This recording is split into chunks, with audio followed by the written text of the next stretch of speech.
Selamat malam Balai Kartini. Pada malam hari ini gue disuruh ngerosting Om Indro. Bukannya gue gak mau, cuma gue takut dibanting. Om Indro kan kayak pemain Smackdown ya kan? Hulk Hogan. Nih. Tuh. Ngeri banget.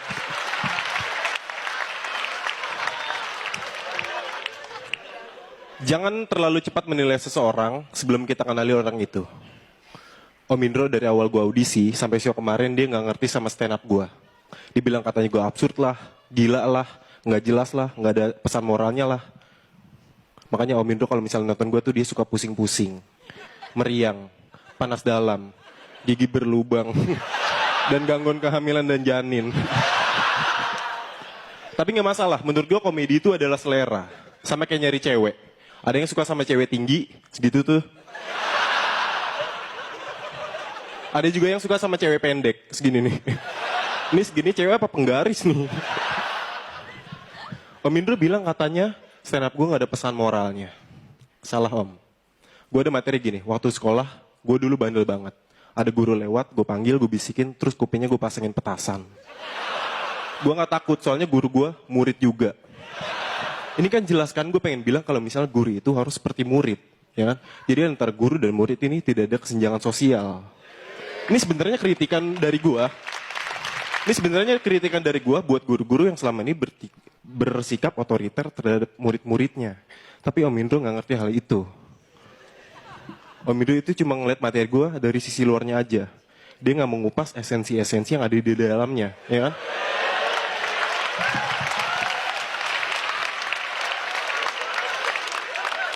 Karena menurut gua, komedi yang baik secara terminologis adalah komedi yang tidak hanya bisa mentransformasikan apa yang ada di dalam pikiran kita terhadap penonton, tapi juga materi itu harus bisa terstruktur secara konstruktif, yang gak cuma lucu, tapi juga bisa mengkritisi sesuatu secara eksplisit. Gitu Om.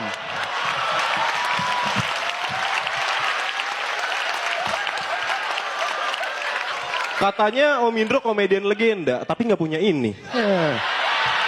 Nggak punya rambut.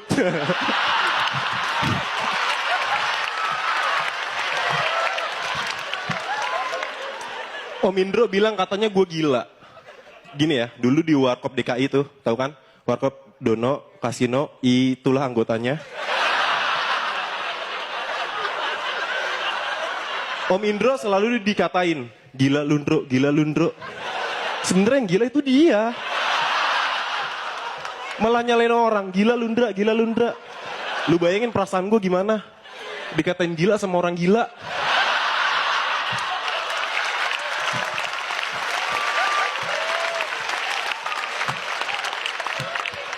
Di film Warkop, Om Indro itu sering beradu peran dengan wanita seksi pada zamannya. Kayak Kiki Fatmala, Eva Arnas, Diding Boneng. Ya. Syutingnya juga di pantai, bareng cabe-cabean. Jadi selain gila Om Indro, moralnya juga rusak.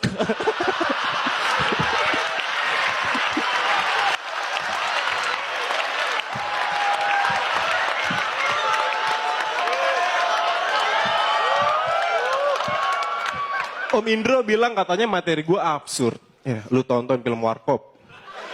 Iya. Masa ada adegan Dono waktu itu pacarnya Madonna kan. Madonna pergi ke Amerika naik pesawat. Dono ngejar ke bandara. Pesawat udah terbang kan, dipanggil Madonna. Madonna, pesawatnya mundur.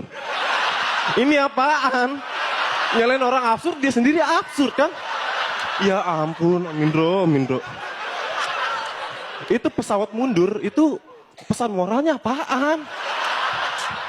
Terus ada juga film Warkop itu judulnya Setan Kredit. Nggak jelas banget kan? Setan Kredit. Ini setan kredit apaan? Tuyul second. Ini kan gak jelas banget kan?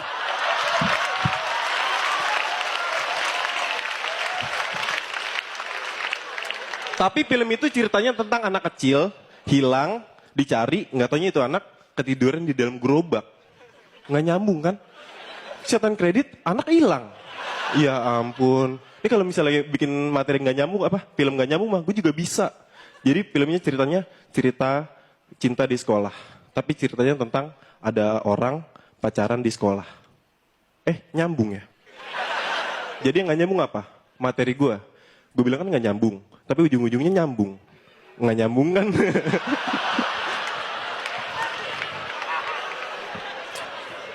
Tapi biar bagaimanapun juga Om Indro dan Warkopnya adalah legenda komedi Indonesia. Betul. Makanya gue selalu berdoa supaya Om Indro bisa segera reuni. Udah terima kasih.